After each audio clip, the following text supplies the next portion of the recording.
구별을 해야 될 필요가 있는데요. 근데 연수원 교수님이 들어오셨다. 그럼 누가 봐도 선배님이다 그러면 아무래도 조금 이제 혼내야 돼도 좀 덜 혼내시거나 음주운전을 몇 천만 원 주고 선임할 거 없잖아요. 부장님이 막 괴롭혔어. 배석판사 시절에. 그러면 그 부장님이 들어오면 오히려 역효과가 나는 거예요. 형량을 올려치기 했다. 이게 진짜 사례거든요. 역시 대한민국은 후배공화국이야. 선생님, 영화 보면 가끔 막 전관 예우 하잖아요. 아니 뭐 뉴스에 소송 걸리면 전관 예우 변호사 썼던 거 하는데 전관 예우가 도대체 뭐예요? 판사나 검사는 변호사 자격자 중에서 임명을 하게 돼 있잖아요, 법에. 그 사람들이 그만두고 변호사를 개업을 했을 때 법원에 재판을 가거나 아니면 검찰에 뭐 수사 입회를 가거나 했을 때 예우를 받는다. 현직에 있는 검사 판사님들한테. 아, 근데 그 진짜 있어요? 실제로 그런 게 있냐라고 물어보시면 저희들은 거의 사라졌다 이렇게 생각을 합니다. 예우라고 하는 게요. 일단은 그게 좀 구별을 해야 될 필요가 있는데요. 근데 연수원 교수님이 들어오셨다. 그럼 누가 봐도 선배님이다 그러면 아무래도 조금 이제 혼내야 돼도 좀 덜 혼내시거나 그렇게 하는 경우는 있는데요. 근데 문제는 친해서 교수님이어서 내 선배님이어서 안 될 사건을 되게 하는 경우는 절대 없습니다. 전관 예우 변호사를 보면 판사실이나 검사실 들어가가지고 아 여기 잘 있었어? 막 하면서 막 앉아서 대접하고 막 그런 장면들도 막 나오는 거 같던데 그게 진짜 그래요? 30년 전에는 그랬을 수도 있는데요. 지금은 사실 판사실에 변호사가 찾아간다? 상상할 수 없는 일입니다. 가능성 자체가 0%입니다. 저희도 이제 친한 판사들이 있잖아요. 사적 자리에서도 만나길 꺼려해요. 혹여나 변호사를 통해 술을 얻어먹었네. 이분한테 좋을 게 한 개도 없단 말이에요. 입도 많고 눈도 많고 귀도 많고 너무 많기 때문에 지금 같은 경우는 사실 거의 불가능하죠. 더 올라가기를 원하시는 거예요? 그럼요. 뭐 부장 판사 승진도 해야 되고 뭐 지금 뉴스에 대법관 뭐 누가 되네 이런 것도 나오는데 사실 거기 계신 분들은 그런 것들도 굉장하게 민감하게 반응을 하십니다. 절대 안 나오거든요. 재판이 만약에 걸려있는 판사랑 술 먹자 동기라도 상상도 못하고요. 사실 나오지도 않습니다. 네. 이런 경우도 있어요. 실제로 사법연수원 동기 모임인데 그 재판을 하고 있는 판사가 저 온다고 하니까 그 친구가 안 나왔어요. 예, 그런 경우도 실제로 있습니다. 그게 공정성을 위해서 그렇게 한 거예요. 아, 동기 원래 사이가 안 좋아서 그런 게 아니에요? 아니 친한데 진짜 친한데 동기고 엄청 절친인데도 사건 걸리면 연락하기도 불편해지고요. 뭐 친구 관계가 조금 멀어지는 게 있습니다. 검사님도 마찬가지인 거. 검사도 사실 마찬가지인데 법원이랑 검찰은 약간의 문화가 좀 달라요. 판사는 이른바 사법부 독립, 재판 독립이라고 해서 내가 옆 재판부의 판사한테 막 얘기하는 것도 엄청나게 민감하게 반응을 하시는데 검사는 약간 아직도 검사 동일체 원칙이 법에서는 사라지긴 했지만 우리는 하나다 약간 이런 문화가 있잖아요. 그래서 옆방 검사한테도 자연스럽게 얘기하고 뭐 선후배 문화가 아직도 여전히 남아있긴 합니다. 어떻게 처벌해 주세요라고 요청을 하는 거지 본인이 이 사람에 대해서 결정할 권한이 좀 적다 보니까요. 판사님보다 좀 더 눈치를 좀 적게 보는 것 같긴 합니다. 전관 예우 변호사가 검사는 만날 수 있나요? 검사는 만날 수 있어요. 사실 가능해요. 그거는 법적으로도 가능하고 불가능한 일이 아닌데 그렇지만 이제 전관 예우 변호사가 문제가 되는 거는 선임계를 안 내고 신분이 있는 선배였다라는 이유만으로 그냥 야 이거 좀 잘해줘 이렇게 관행적으로 이루어져 왔던 게 너무 문제가 돼가지고 요즘은 그 검찰청에 출입하는 기록이 다 남고요. 전화 통화만 해도 그게 수사 보고서에 다 남습니다. 그다음에 검사 같은 경우에 이제 뭐 사람들이 친한 검사가 와주면 이게 수사 결과를 바꿀 거라고 사실 생각을 하는데요. 그냥 아예 없다고 보시면 돼요. 이게 만약에 누가 봐도 유죄인데 만약 이걸 불기소로 한다. 그렇게 되면 고소인은 가만히 있지 않겠죠. 거기에 대해서 항고를 할 거고 당연히 엄청난 불이익을 받고 옷을 자기가 이 사건 하나 때문에 벗어야 될 수도 있기 때문에요. 결론 자체를 바꾸는 건 거의 불가능합니다. 사실은. 전관 예우 변호사 하면 놀고 먹고 뭐 편하게 승소 가능한 그런 이미지가 있잖아요. 그런 것들이 사실 없었다라고 말씀드리지 않겠습니다. 예전에는 있었어요. 분명히 있었고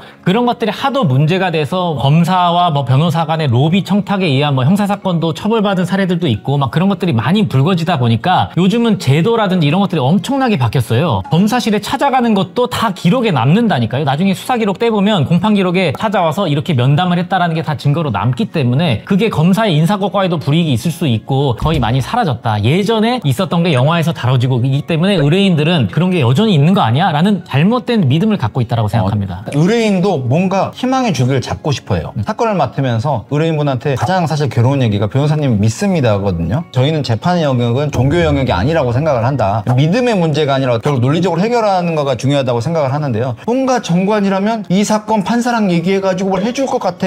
검사랑 얘기해줘서 날 이기게 해줄 것 같아. 잘못된 믿음을 갖고 있는 경우가 많고요. 정관 출신 변호사들이 이 믿음을 활용해서 마케팅을 잘해요. 이 믿음을 가지고 내가 판사의 마음, 검사의 마음을 모두 알고 있다. 난 이 사람과 근무를 했다. 그렇기 때문에 약간 다르다. 본인이 PR을 하기 때문에 그래서 이제 그게 계속 유지가 되고 있는 것 같아요. 능력 측에서도 좀 효과가 있나요? 전관이었다는 그 이유가?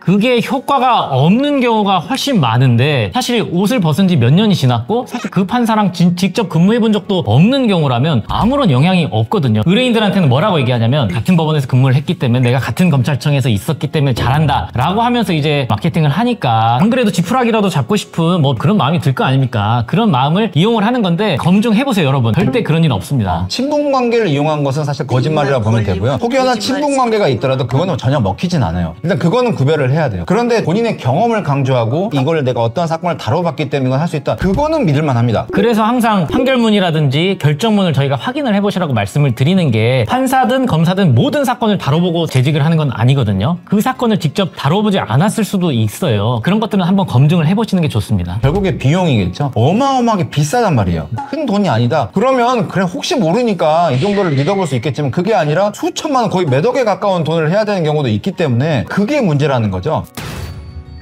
제 후배가 최근에 음주운전 걸려가지고 전관 검사 출신 변호사를 선임을 했어요. 몇 천만 원을 주고. 음주운전을 몇 천만 원 주고 선임할 게 없잖아요. 그래서 왜 선임했냐고 물어보니까 그 검사 출신 변호사님이 내가 검찰에 있을 때 다 알고 뭐 경찰도 내가 다 지휘해가지고 다 안다라고 얘기를 했다는 거예요. 제가 찾아보니까 옷 벗은 지 10년이 넘었어요. 같이 근무해 본 적도 없고 모르는 분이야. 그래서 제가 후배한테 얘기해가지고 돈 돌려받고 그냥 내가 도와주겠다라고 해서 도와줬던 케이스가 있고, 그러니까 의뢰인들의 그런 잘못된 믿음을 내 주위에 있는 사람들도 다 섞고 있는 거, 그게 좀 안타깝습니다. 친분 과시하면서 그렇게 마케팅을 하는 게 실제로 있다는. 실제로 비일비재하고요. 지금도 굉장히 많아요. 네, 엄청나게 많아요. 그래서 전관예우라는 거 말도 없어지지가 않고 지금 계속 유지가 되고 있는 겁니다. 그리고 이거는 진짜 찐 사례인데 이거 내가 나가도 될지 모르겠는데, 부장판사랑 옆에 배석판사, 판사 3명이 근무를 하잖아요. 모시던 부장님이 이제 옷 벗고 나가서 변호사가 됐어. 그 배석판사가 이제 단독판사로 있는 재판부에 변호인으로 들어왔어요. 내가 모셨던 부장님이 변호사로 들어왔고 내가 이제 재판을 하는 판사야. 부장님이 막 괴롭혔어, 배석판사 시절에. 그러면 그 부장님이 들어오면 오히려 역효과가 나는 거야. 형량을 올려치기 했다. 이게 진짜 사례거든요. 초범인 경우에도 그냥 예를 들어서 벌금으로 끝내도 되는데 집행유예를 한다든지, 벌금 500만 원인 경우에다 벌금 1,500만 원을 때린다든지 그런 경우도 많습니다. 맞아요. 진짜 실제 이건 진짜 사례입니다. 그래서 친한 사람이 들어오거나 아는 사람이 들어오거나 동료가 들어오면 오히려 형량이 더 올라가는 경우들이 최악의 경우 있을 수 있으니까, 전관 변호사님들이 하시는 말씀을 고지고대로 다 믿으시면 오히려 여러분들 진짜 감옥 가는 수가 있습니다. 해봐야 20대 후반, 30대 초반 이렇게 보이는데 검사 출신이다, 판사 출신이다 하면서 이렇게 홍보하는 변호사들이 있더라고요. 맞아요. 많아요. 진짜 근무 경력이 한 2년 정도 검사를 하고 나오신 분이 진짜 내가 모든 검찰에 있는 사건을 다 다뤘던 것처럼 마케팅을 하시는 분들을 많이 봐요. 오히려 지금 14년차 변호사인 저희들보다 사건 경험수가 훨씬 적을 수밖에 없거든요. 근데 이제 의뢰인들은 변호사님 재직증명서 한번 갖고 와보세요. 몇 년 근무했나 보게, 이렇게 말 못하거든요. 그런 허황된 믿음을 바탕으로 변호인을 찾지 마시고 찐 사례를 바탕으로 수행을 했는지, 승소가 있는지, 이런 것들을 바탕으로 선임하시는 게 더 안전합니다. 물론 전관분들 중에서 존경하거나 존중해야 될 분도 사실 정말 많으세요. 이용해서 마케팅하는 부분을 경계를 하지 무조건 전관이라고 나쁘다는 건 아니에요. 제일 중요한 부분은 이 사람이 포장지가 아닌 포장물을 봐야 되고, 그 다음에 두 번째로는 비용 대비 합리적인지, 여러분이 쓸 비용적인 부분을 충분히 고려를 하셔야 된다는 거죠. 옛날에 이런 말이 있더라고요. 1심에서 전관 변호사를 써서 버티다가 빠지자마자 구속됐다고 하는데, 이게 전관 변호사의 진짜 실력이었던 건지. 까마귀 날자 배 떨어진 거랑 똑같다라고 보시면 돼요. 의뢰인들은 또 믿는 거예요. 내가 전관 변호를 썼다가 안 썼기 때문에 내가 구속이 된 거 아니야? 아니면 결과가 더 나쁘게 된 거 아니야? 그런 잘못된 믿음을 갖게 만드는 게 문제다, 그렇게 생각합니다. 솔직히 말해 저는 경험을 못했는데, 그런 경우는 예전에는 조금 있었다고 하니까 그렇게 드라마나 영화를 통해 사람들이 접하잖아요. 그럼 엄청난 비리 그렇게 나오니까 사람들이 또 그런 걸 또 믿는단 말이에요. 마이너스에 대해서는 또 인식이 또 강하잖아요. 1심에서 일반 변호사분이 하시다가 불구속 상태였는데 2심 때 전관 변호사를 써서 구속이 되는 경우도 많거든요. 그 경우는 관심이 없고, 안 쓴 경우에 구속된 경우는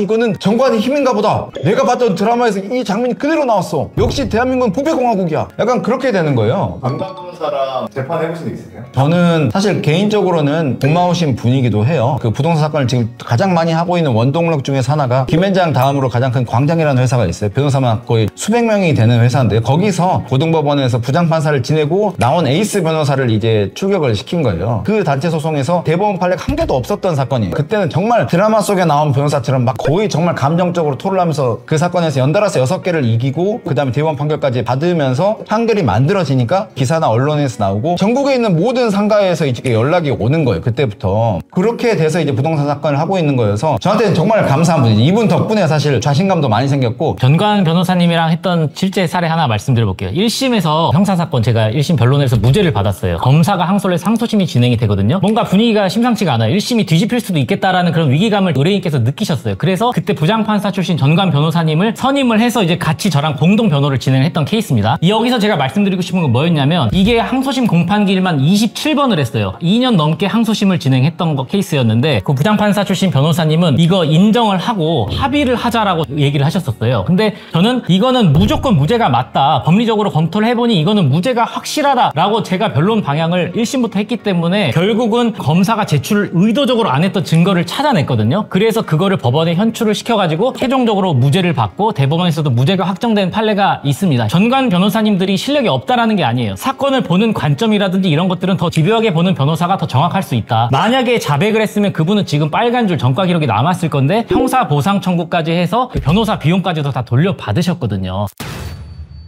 여러분, 오늘은 전관 예우에 대해서 한번 알아봤는데요. 한 30년 전에 영화에서나 있었던 얘기입니다. 사실 다 사라졌고요. 누가 나를 가장 철저하게 변호해 줄 수 있는지 그 변호사님을 잘 찾으시길 바랍니다. 제일 중요한 부분은 포장지가 아니라 포장물 내용이에요. 근데 사람들이 포장물 내용을 보기 힘들기 때문에 그게 너무 위험해요. 내가 판사를 했기 때문에 뭐 전화하면 통한다 그런 말은 다 거짓말이거든요. 정관이면 해낼 거다라는 그런 믿음은 잘못될 가능성이 너무 큽니다. 전화 통화를 내가 검사한테 하겠다, 뭐 판사한테 하겠다라는 변호사님 있으면 한번 녹취록을 들려달라고 한번 해보세요. 100이면 100 절대 못 들려줍니다. 전화 통화를 할 수 없기 때문입니다.